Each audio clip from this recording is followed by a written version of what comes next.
Now, I would like to start to arrange my video material in the timeline, and in doing so, show you some of the basics for working in the timeline.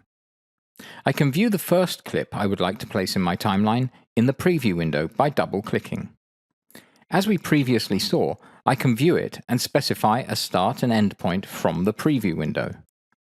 To work more quickly, I can use my left mouse button to drag the position pointer here, and in doing so, I can scroll through my clip.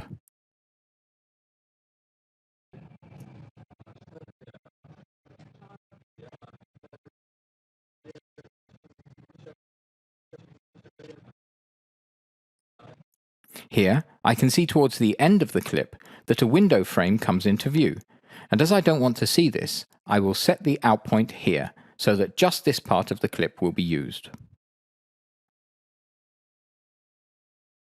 I would like to place this first edit of the clip in my timeline, and so that we can work somewhat better in the timeline, I will increase the timeline area, and in doing so, my preview window becomes a bit smaller.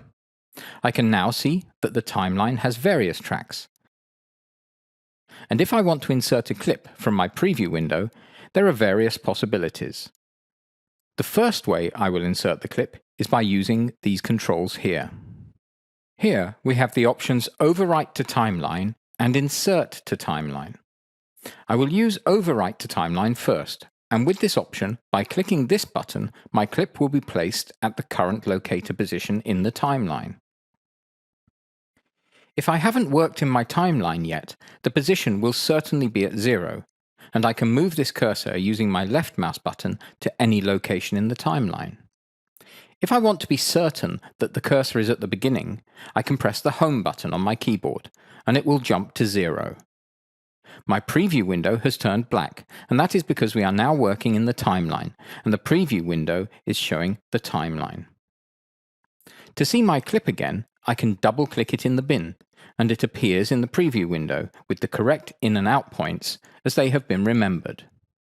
Now, I would like to use the Overwrite to Timeline option to insert at the current position. And here we can see an extra column to the left. This is the mapping column, and it shows with a V video and with an A audio tracks where the clip will be placed. To start with, we will use the default setting of 1VA, which is correct as on this track, both the video and the audio tracks will be placed together. And so, by clicking on my Overwrite to Timeline, the clip is placed with both video and audio on this track. And we can check this by going to the start position and playing directly from the timeline. And because the timeline is active, we can see the clip from our timeline. I can see the image and hear the audio.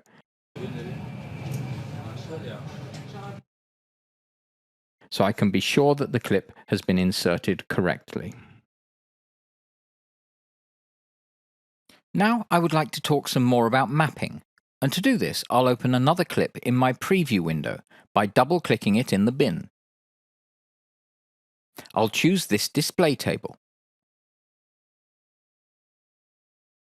and I'd like to use it up to this point, so I'll mark the out point with Set Out Point. Now I'd like to place the audio from this clip on a separate track.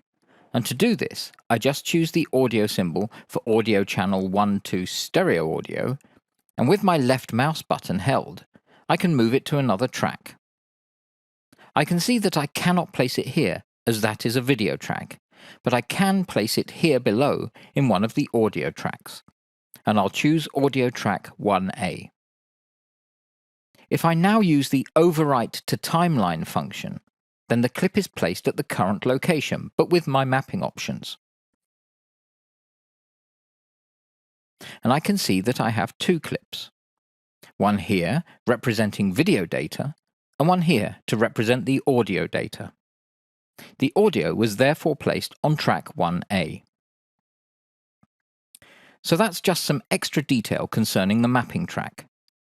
It can be very useful for advanced insert techniques, but for our beginners tutorial, we will just use the standard settings, and I can reset to these settings by right mouse clicking and choosing the Reset Source Channel Mapping option.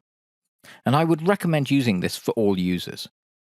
If something has been changed here, just use the right mouse and choose Reset Source Channel Mapping, and the base settings are restored.